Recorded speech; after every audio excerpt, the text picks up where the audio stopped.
नमस्कार, मैं हूं करमवीर और आप देख रहे हैं फॉलो अप। जब भी सपनों की बात होती है, पास का नाम अपने आप जुबान पर आ जाता है। पास ने कहा है कि सबसे खतरनाक होता है सपनों का मर जाना। जी हाँ, बीते एक दशक में किसानों, बेरोजगार नौजवानों से लेकर मां गंगा को अविरल और निर्मल बनाने तक के सपनों का भी कुछ ऐसा ही हश्र हुआ है। वो भी महज विलासिता, भव्यता, मोदी सर के इवेंट मैनेजमेंट और विश्वगुरु बनने की जल्दबाजी में। शायद आपको अब तक याद हो कि मोदी सर ने अपने पहले नामांकन भरने के दौरान बनारस में एक भावुक बयान दिया था। ना तो किसी ने मुझे भेजा है और ना खुद मैं आया हूं, मुझे मां गंगा ने बुलाया है। अब प्रधानमंत्री से लेकर विश्वगुरु बन जाने के बाद सारा देश देख रहा है कि मोदी सर कैसे कलयुग के भागीरथ बनकर गंगा को नया जीवन दे पाए, या महज मां गंगा की गोद को पंडे पुजारियों की तरह धार्मिक कर्मकांड से कहीं आगे ले जाते हुए टेंट सिटी और क्रूज सिटी में तब्दील कर दिया, जिससे उनके चंद चहेते अमीरों को मां गंगा की गोद में बैठकर पापों से मुक्ति मौज मस्ती के साथ मिल सके। मोदी सर ने गंगा सफाई के मिशन को पूरा करने के लिए गंगा पुनर्जीवन नाम से एक नया मंत्रालय बनाया था, जिसकी जिम्मेदारी पहले उमा भारती को दी गई थी। तब उमा भारती ने भी मोदी की बात को आगे बढ़ाते हुए गंगा की सफाई का दायित्व मिलने को अपने जीवन का सबसे सार्थक दिन बताते हुए कहा था कि राजा भागीरथ के बाद नरेंद्र मोदी अब गंगा को उद्धारक की भूमिका निभाएंगे।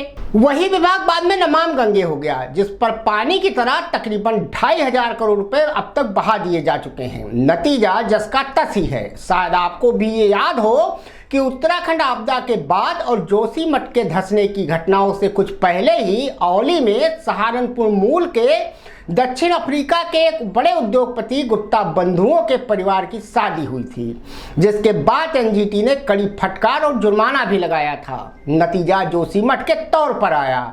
अब कुछ ऐसा ही मोदी सर के मां गंगा के साथ बनारस में भी किए जाने की दोबारा तैयारी थी, जिस पर एक बार फिर एनजीटी ने फिलहाल रोक लगा दी है। रोक लगाते हुए एनजीटी ने एक सीख और नसीहत भी दी कि लोग सोचते हैं कि गंगा मेरे पाप धोएगी और सब चीजों का ख्याल रखेगी। वे भूल जाते हैं कि गंगा आपके पापों का ख्याल रखेगी, लेकिन आपके कचरे का नहीं, आपके प्रदूषण का नहीं। दरअसल नेशनल ग्रीन ट्रिब्यूनल यानी कि एनजीटी ने उत्तर प्रदेश के बनारस में गंगा की रेत पर बनाई जाने वाली टेंट सिटी पर फिलहाल रोक लगा दी है। यह अंतरिम स्टे अगली सुनवाई तक के लिए दिया गया है। अक्टूबर के बाद दूसरी बार बनारस में टेंट सिटी बसाने का काम शुरू होने वाला था। एनजीटी कोर्ट ने राष्ट्रीय स्वच्छ गंगा मिशन और वाराणसी विकास प्राधिकरण को आड़े हाथों लेते हुए तल टिप्पणी की और कहा कि गंगा निर्मलीकरण के नाम पर एक तरफ आप मनमाना धन खर्च कर रहे हैं तो दूसरी तरफ सब बर्बाद कर रहे हैं। नई दिल्ली से नेशनल ग्रीन ट्रिब्यूनल में बीते 21 सितंबर 2023 को 4 जजों की खंडपीठ ने बनारस में अक्टूबर के बाद बसाई जाने वाली टेंट सिटी के मुद्दे पर सुनवाई करते हुए 30 अक्टूबर तक के लिए स्टे दे दिया है। अगली सुनवाई में उत्तर प्रदेश पर्यावरण विभाग के मुख्य सचिव और यूपी प्रदूषण नियंत्रण बोर्ड के सदस्य सचिव को तलब किया गया है। दरअसल बनारस के अधिवक्ता तुषार गोस्वामी ने गंगा की रेत पर टेंट सिटी बनाने के खिलाफ एनजीटी में याचिका दायर की थी। एनजीटी में याची की ओर से बनारस के जाने माने अधिवक्ता सौरभ तिवारी पैरवी कर रहे हैं। नेशनल ग्रीन ट्रिब्यूनल के चेयरपर्सन न्यायमूर्ति प्रकाश श्रीवास्तव, न्यायमूर्ति सुधीर अग्रवाल, विशेषज्ञ सदस्य डॉक्टर सेंथियल वेल और डॉक्टर अफरोज अहमद की पीठ ने टेंट सिटी मामले की सुनवाई की।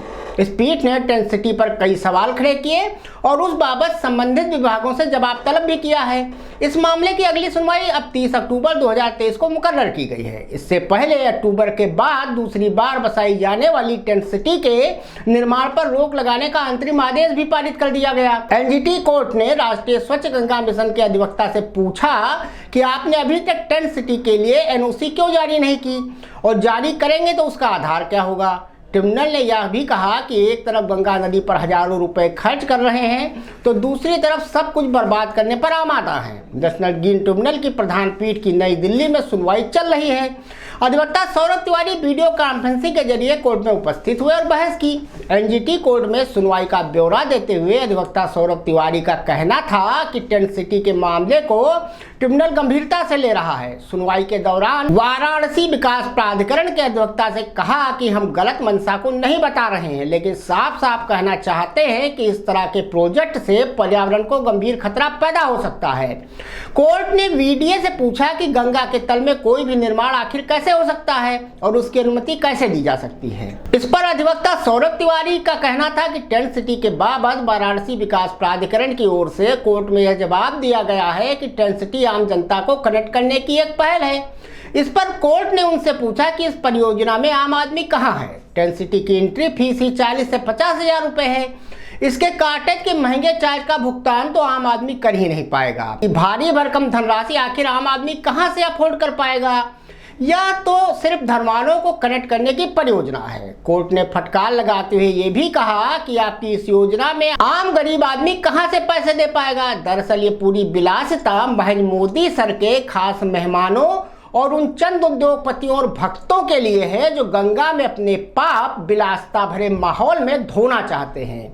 इसके साथ नेशनल ग्रीन ट्रिब्यूनल ने कछुआ सेंचुरी को लेकर भी टिप्पणी की और कहा कि कछुआ सेंचुरी को कागज पर हटा देने से अथवा डी नोटिफाई कर देने से क्या कछुआ बनारस से चले गए, यानी कि यहाँ भी कागजी खेल के जरिए महज कागजों से ही कछुओं को बनारस से हटा दिया गया। जब एक बार किसी भी इलाके को सेंचुरी घोषित कर दिया जाता है तो आप उसे कतई नहीं हटा सकते। कोर्ट ने यह भी कहा कि टेंट सिटी के चलते रिवर मार्सोलॉजी और गंगा की धारा तथा जल जीवों को गंभीर खतरा पैदा हो गया है। एनजीटी कोर्ट ने उत्तर प्रदेश के पर्यावरण सचिव और उत्तर प्रदेश प्रदूषण नियंत्रण बोर्ड के सदस्य सचिव के अधिवक्ता से पूछा कि टेंट सिटी आबाद करने के लिए क्या कोई एनओसी जारी की गई थी।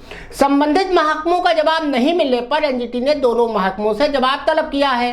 साथ ही यह भी कहा एनएमसीजी और दूसरे महकमों की ओर से गंगा नदी से जुड़े जो भी नोटिफिकेशन है उन पर 3 हफ्ते के अंदर जवाब दाखिल किया जाए। इस मामले में हम एक पखवाड़े में अपना फैसला करेंगे, ये कोर्ट का कहना है। अधिवक्ता सौरभ तिवारी इस पर कहते हैं कि टेंट सिटी को लेकर लोगों के जेहन में है कि इससे बहुत से लोगों को रोजगार मिल रहा है जो चला जाएगा, लेकिन सवाल ये है कि आज गंगा नदी है तभी रोजगार है। जब नदी का अस्तित्व ही नहीं बचेगा तो आने वाली पीढ़ियां कैसे जिंदा रह पाएंगी और लोग अपने पाप कैसे धो पाएंगे। आज का रोजगार कल का भविष्य चौपट करेगा। गंगा में धार्मिक आयोजन के लिए कहीं भी रोक टोक नहीं है। ऐसे में गंगा के जरिए व्यावसायिक काम लिए अस्थायी अथवा अस्थायी निर्माण की अनुमति कहीं नहीं दी जा सकती है।